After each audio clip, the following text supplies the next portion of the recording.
Hey everybody, welcome back to Sounds Like a Drum, Cadence Independent Media Production. There's a lot of talk on the internet about 12s and 13s, 12 and 13-inch toms being more challenging or difficult or impossible to tune than the other sizes. And today we're going to find out.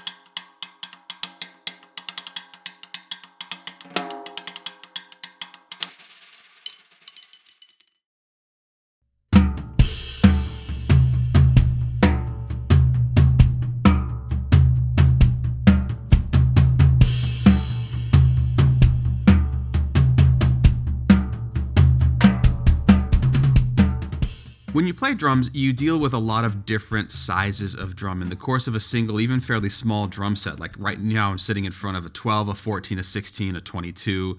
There could be a lot of different sizes. The physical size of the drum influences its tuning range, both in terms of like the diameter and also the depth. Never mind your head choice and the way you hit it and all of that stuff too. I kind of want to get out in front of this and say that I don't personally think that one size is problematic to tune versus another size. I've had some drums where that particular drum was challenging to tune, but that's run the gamut from a 16 all the way up to an 8 that were just fussy for some reason. Now, our opinion here is more along the lines of that either in this situation, you're looking at the size of the drum and maybe aiming for something that might be out of its range, or you're using a multi-tom kit and maybe running into problems getting it to sit in between, say, a 10 and a 16, or getting a 13 to sit where you want between a 12 and a 16, something like that. So what we want to do today is forego the sort of multi-tom idea, and what we're going to do is same snare drum, same floor tom, no tuning changes here, but we're going to take a 12 in the mid-range and also bring it up a little bit higher, and we're going to take a 13 in its mid-range and take it down super low, just to sort of illustrate that it's not that it's this size that's problematic, it's that we have to respect what a size is capable of, and then especially if we're trying to integrate it into a larger kit, understand that if we like where the 10 is, we can't force a 13 to do something that it doesn't want to do. First up, let's hear the Pearl 12 at the initial tuning.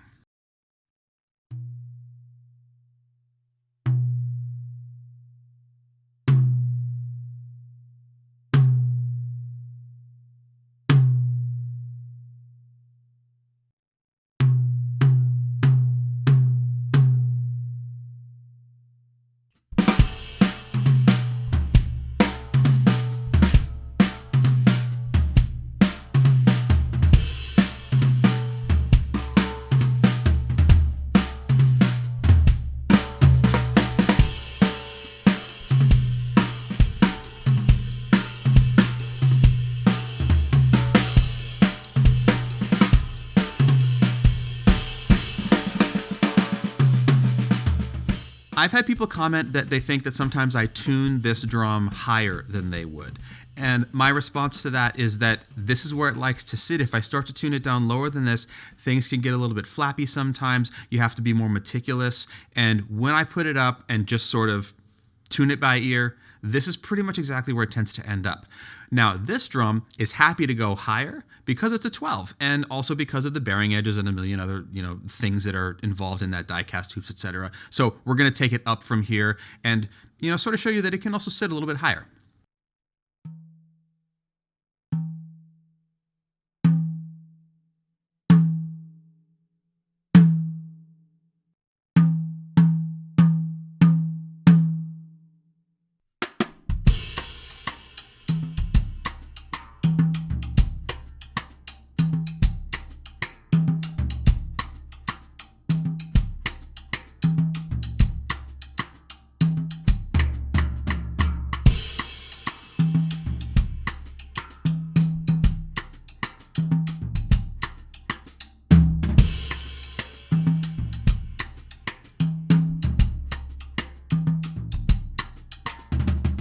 Both based on examples of the playing in this video and in other videos, you can see also that these sounds can sometimes influence the way you play, the choices that you make and things like that. So if I had a 13 up here rather than this 12 tuned super high, I might make different choices.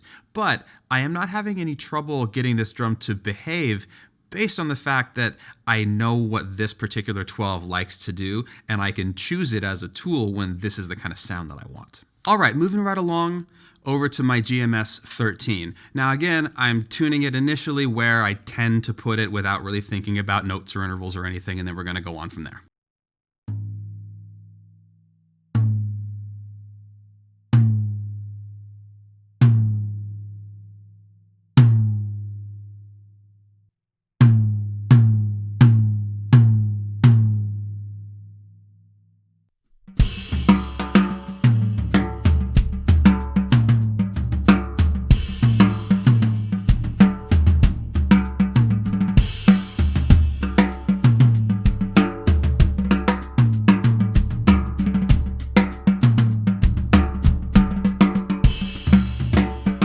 Bigger drum, bigger sound, a little more overtones, a little more stuff going on in there.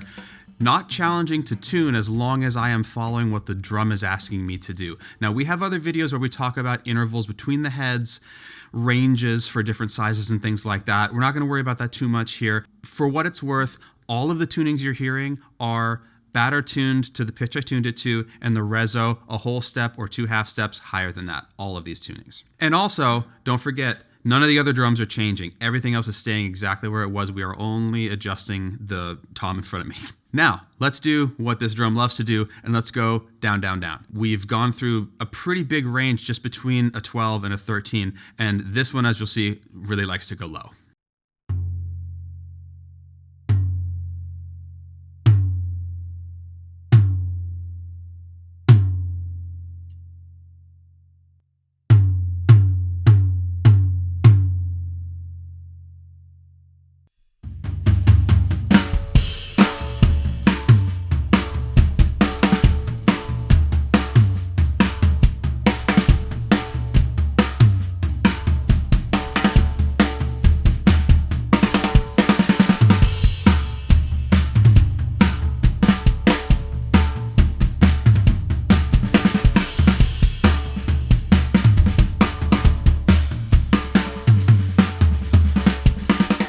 Same as before, it's giving me different ideas with these ranges, but I didn't do anything special to tune either of these drums.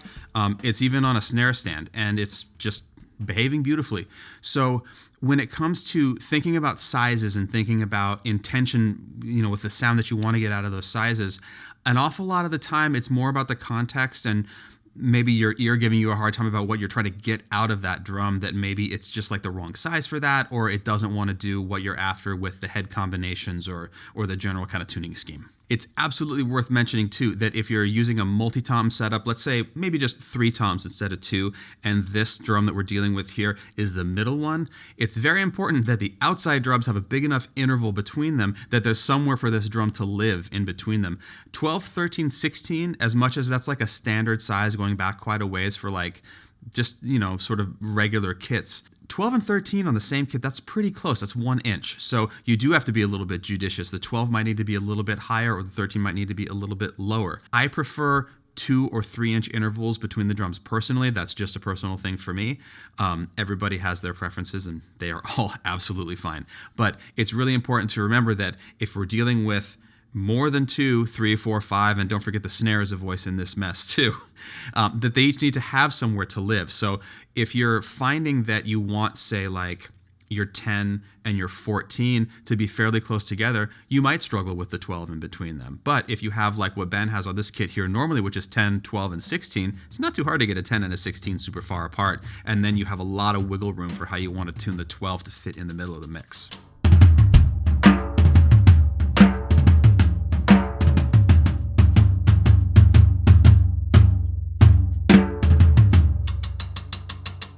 I just really want to drive home the fact that the number on the size of your drum is kind of meaningless. An inch is just an amount of distance.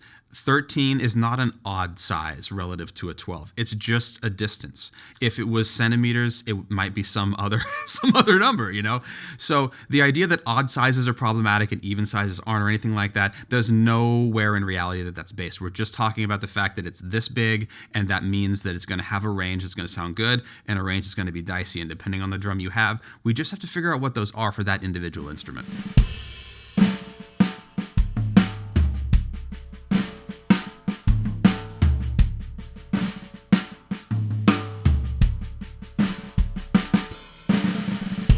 All right, I hope that answers the questions that you guys have about this stuff, because I really don't want players to worry about this too much. It's really more about the individual instrument and the range that you're going after and trying to get the sound out of it. Now, it's worth noting that some manufacturers have certain sizes that, because of the way they scale the sizes throughout the sizing of the kit, behave differently than others. I mean, don't forget things like that, the collar size on drums for like tom heads is all the same. The flesh hoop size is all the same. So when you start to grow them out, there's all kinds of little idiosyncrasies that can exist in these things.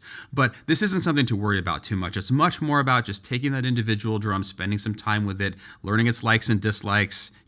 It's a tuning date. You got to learn the personality of this instrument so that you can work together to make a beautiful sound. And that's about it. Thanks for watching. Like, comment, and subscribe, and click the notification bell below, please, so you hear about all of our new videos. Lots of stuff coming out, screaming up to the end of the season, and beautiful new things to come in 2021. We're super excited.